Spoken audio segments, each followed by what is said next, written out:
Maridhiano ni zaidi ya kusamehe, safari ya kurejesha mioyo, kuunganisha kile kilichopasuka.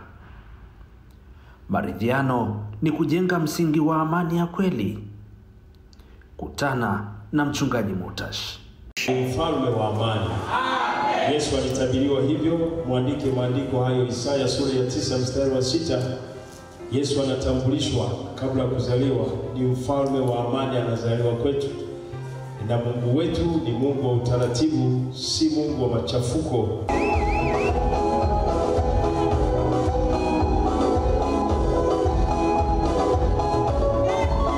Kupitia mafundisho yake, anatukumbusha kuwa taifa linapopata umoja linafungua njia ya baraka, na kwamba uongozi wa kweli ni ule unaotunza na kuongoza kwa hekima. Tumekuwa karibu sana na hotuba zote zilizokuwa zinatolewa baada ya uchaguzi. Hotuba ya Mheshimiwa Rais tumeisikiliza. Nimeisikiliza, niseme hivyo binafsi, na kwa kweli ilikuwa ya kuvutia. Niseme kwa upande wangu mimi, nimeona ilikuwa ni nzuri kwa sababu hata ahadi alizotoa pale kama zitatekelezeka zinaturudisha kwenye hali ya amani kabisa ya kawaida.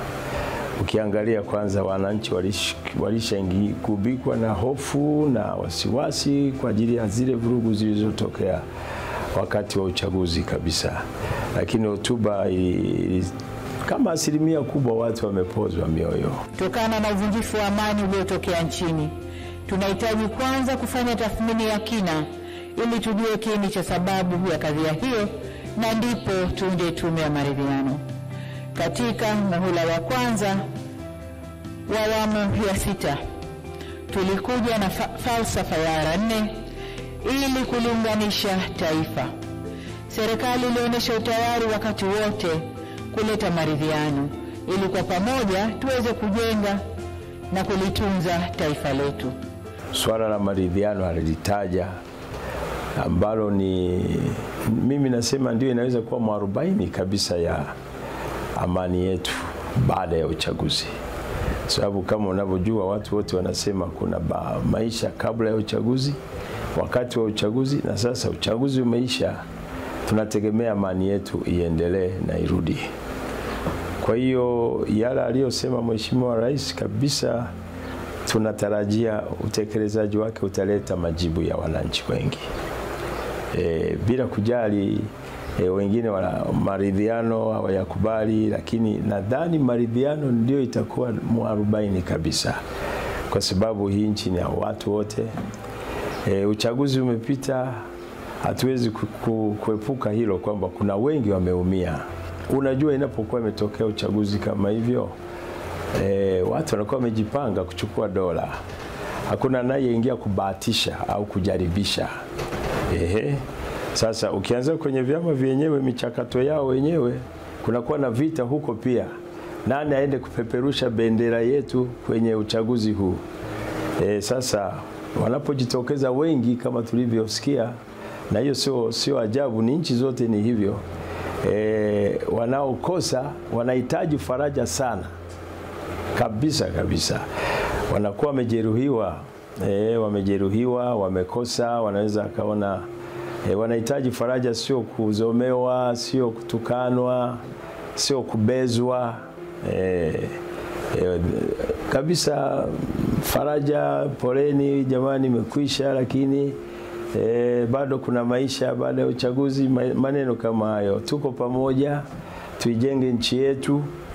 Na sio lazima usikilizwe au upokelewe, lakini angalau umeonyesha, wazungu wanasema in a polite way, ya mtu anaona hapa kuna mtu amejali. Lakini kauli mbaya kalikali za hapana. Mimi nasema hivyo, maridhiano yatafutiwe namna yoyote ile yafanyike. Tena sio ngazi ya taifa tu. Nadhani maelekezo yatolewe hata mpaka kwenye wilaya, mpaka kwenye kata, mpaka kwenye majimbo. Kukutana na waliokosa, waliopata, sio kwamba ni mataalamu sana au vipi. Tukijua neno hilo, mimi kama kiongozi wa dini, kwamba mamlaka zote zinatoka kwake Mungu, na yeye amesema lazima watu watii mamlaka iliyo kuu, kwa sababu hakuna mamlaka isiyotoka kwake. Hizo ni dini zote zinakiri namna hiyo, hakuna mamlaka isiyotoka kwake. Akasema hata hii iliyopo imewekwa na yeye. Ile Warumi niliyokusomea hapa watakutana nayo, inasema hivi 13 mstari wa kwanza mpaka wa 3 au 4. Sikiliza, hili ni neno watakutana nayo kwenye nyumba za ibada, kila mtu na aitii mamlaka iliyo kuu, kwa maana hakuna mamlaka isiyotoka kwa Mungu, na ile iliyopo imeamriwa na Mungu. Hivyo amwasie, yani anayemwasi mwenye mamlaka, ushindana na agizo la Mungu, nao washinda nao watajipatia hukumu. Kwa maana watawalao, yani wanaotawala, hawawatishi watu kwa sababu ya matendo mema, bali kwa sababu ya matendo mabaya.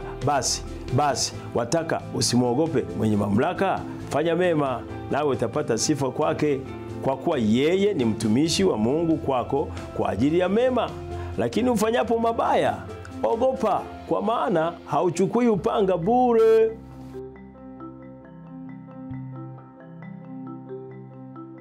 Maridhiano, kusikilizana. Unajua hilo neno maridhiano watu hawajajua maana yake kabisa. Ni kusikilizana, unamsikiliza mwenzako kinachomkera ni nini. Na wewe unasema kinachokukera kwake ni nini. Kwa nini? Kwa sababu hii Tanzania ni yetu. Sijawahi kuona na haitatokea mgombea toke nje ya nchi. Ni sisi wenyewe wa Tanzania wote.